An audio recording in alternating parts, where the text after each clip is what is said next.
আসসালামু আলাইকুম ওয়া রাহমাতুল্লাহি ওয়া বারাকাতুহু। ফারুকিস এগ্রো লিমিটেড থেকে আজকে অত্যন্ত গুরুত্বপূর্ণ কিছু বিষয় আপনাদের সামনে শেয়ার করব। সেই বিষয়গুলো হচ্ছে, যারা ছাগল লালন পালন করতে চাচ্ছেন বা ছাগলের সেক্টরে আসতে চাচ্ছেন, তারা আজকে এই ভিডিওটি দেখলে ইনশাল্লাহ আমি আশাবাদী আপনারা সফলতার মুখ দেখতে পারবেন। আমার এই ছাগলটা, আজকে যে ছাগলটি দেখতে পাচ্ছেন, এই ছাগলটি মূলত গাভীর ছাগল। 2 মাস দিয়ে 3 মাসে করেছে। তো আসলে যারা ছাগল লালন পালনে উদ্বুদ্ধ হতে চাচ্ছেন বা ছাগল লালন পালন করতে ইচ্ছা করছেন, তাদের ক্ষেত্রে আমি বলবো, কারণ ইতিপূর্বে আমার কাছে কয়েকজন লোক আমার মেসেজে কমেন্ট বক্সে কমেন্ট করেছে যে, ভাই কোন জাতের ছাগল দিয়ে আসলে আমি ছাগলের ফার্ম দেওয়ার জন্য বা লাভবান হতে পারবো, এমন কোন ছাগল রয়েছে। তাদেরকে আমি পরামর্শ দিয়েছি, তাদের আর কি ইচ্ছা আকাঙ্ক্ষা ছিল বড় আর কি হাই জাতের, যেগুলো ওই বিটল এবং শিরোহী, এই সমস্ত ছাগল। তো এই সমস্ত ছাগল যারা লালন পালন করে, তারা আসলে যারা বড় বড় খামারি রয়েছে বড় পর্যায়ের, তারা এই সমস্ত ছাগল লালন পালন করলে তারা ওই ছাগলগুলোকে কাভার দিতে পারে। মানে ওই ছাগলগুলোর আর কি রোগ প্রতিরোধ ক্ষমতাটা একটু কম।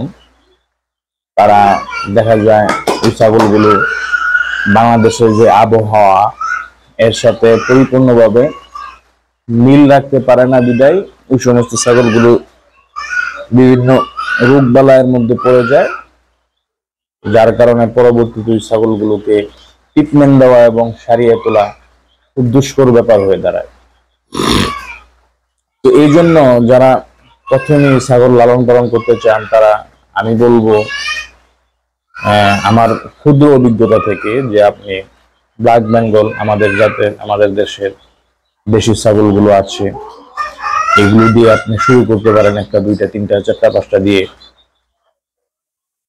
আর এই ছাগলগুলোর রোগ প্রতিরোধ ক্ষমতা অনেক ভালো এবং তারা আমাদের দেশের যে আবহাওয়া এর সাথে আর কি মানিয়ে নিয়ে চলতে পারে। তো এই ব্ল্যাক বেঙ্গল ছাগলও আপনার তালিকায় রাখতে পারেন, অথবা আপনি এই ক্রসবিট, যেটা আমরা বলি, ক্রসবিট বলতে আসলে যেটা বোঝানো হয় আর কি, আপনারা মনে করেন উন্নত কোনো জাতের ছাগলের সাথে অন্য একটা উন্নত জাতের পাঠার মিশ্রণ হলে যে বাচ্চাটা বের হয়, সেটাই ক্রসবিট হয়ে যায়।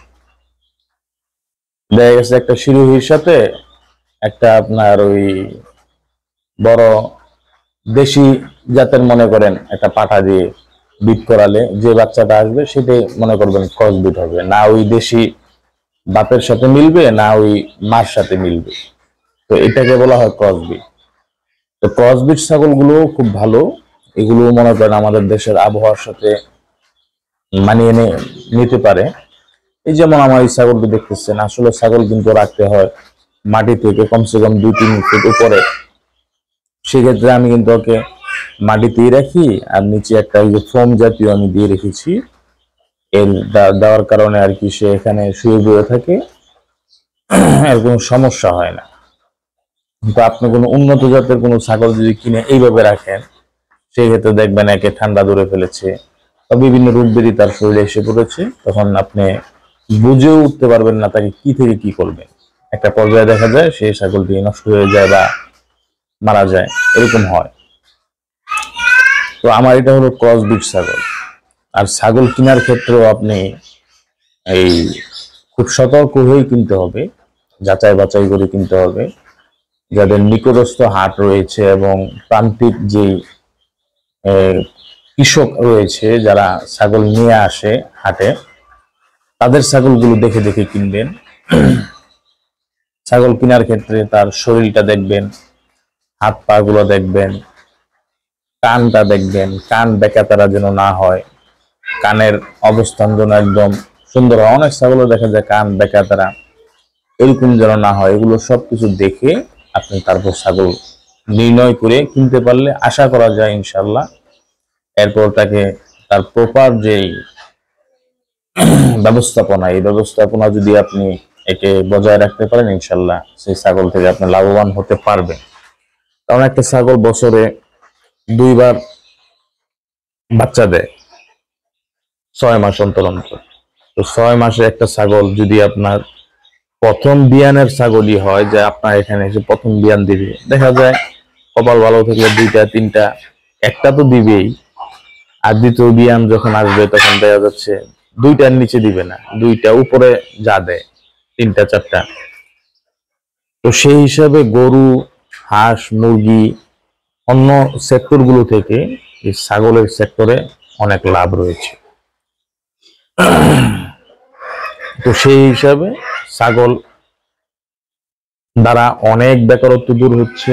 দেশের অনেক বড় বড় শিক্ষার্থী যারা আছেন, মাস্টার্স, ইঞ্জিনিয়ার, এমনকি আমি আমার দৃষ্টিতে দেখতে পেয়েছি যে আর্মি পার্সন এখন সে রিটায়ার্ডে গিয়ে এখন এই গরু, ছাগল, হাঁস, মুরগি এগুলোর সাথে সম্পৃক্ত হয়েছে এবং তারা ভালোও আছে। এবং এগুলোর মধ্যেও আমি মনে করি যে আল্লাহ তাআলার অন্যতম একটা বরকত আছে।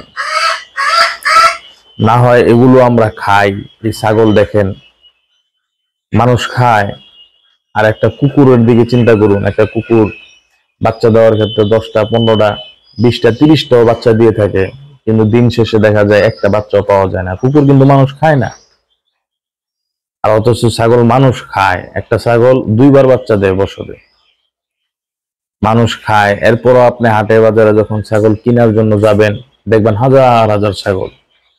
এর মধ্যে বোঝা যায় যে এগুলোর মধ্যে আল্লাহ তাআলা বরকত রেখে দিয়েছে। অন্যথায় না হলে এগুলো এরকম কুকুরের মতো হয়ে যেত, দেখা যায় এগুলোকে একটা সময় পাওয়া যেত না। তো এরকমটা যেহেতু হয় না, সেই হিসাবে বোঝা যায় যে এগুলোর মধ্যে একটা বরকত রয়েছে। কারণ এগুলোর মধ্যে নবী রাসূল আলাইহিমুস সালাতু ওয়াস সালামগণের হাত লেগেছে। আমি ব্যক্তিগতভাবে আমি একজন আলেম, এবং আলেম হয়েও আমি এগুলোর সাথে সম্পৃক্ত, কারণ এগুলোর মধ্যে আমার একটা ভালোবাসা রয়েছে। আমি একটা মাদ্রাসার দায়িত্বে আছি, তারপরেও আমি এগুলোর ভালোবাসা ছাড়তে পারি না। আপনার এই একটা ছাগল আমি লালন পালন করতেছি, এই ছাগলকে আমি আমার সাধ্য অনুযায়ী ডানে বামের থেকে যা পাই আমি একে খাওয়ানোর চেষ্টা করি। যেহেতু সে গাভীন, তাকে এখন পর্যাপ্ত পরিমাণে খাবার দেওয়া উচিত। সে পরিসরে কিন্তু আমি তাকে খাবার দিতে পারি না। এই যে বালতিটা, এই বালতিটা ভরে আমি তাকে পানি দিই, এই আপনার ভুসি মিশ্রণ করে দিই, সে আলহামদুলিল্লাহ একটা নেই খেয়ে ফেলে। তো এটাও একটা, আমার ছাগলটা যে একটা লক্ষ্মী ছাগল, এটা তো এটা বোঝা যায় যে অনেক ছাগল পানিই খায় না, পানির সামনে আসলে ভয় পায়, পানি খেতে চায় না। তো সেক্ষেত্রে আমার এই ছাগল এই বালতি ভর্তি পানি সে খায় আলহামদুলিল্লাহ। আর পানি বেশি খাওয়া এটাও খারাপ না, এটাও ভালো। যত পানি খাবে তার আর বাচ্চা দেওয়ার সময় তার ততটুকু কষ্ট কম হবে। তো সেই হিসেবে বেশি পানি খাওয়া এটাও ভালো একটা লক্ষণ। তো আপনারা যারা ছাগল সেক্টরে আসবেন, ছাগল লালন পালন করবেন, এর মধ্যে লাভবান হওয়ার আগে আপনি ছাগল সম্পর্কে ভালোভাবে ধারণা নিয়ে ছাগলের যেই প্রপার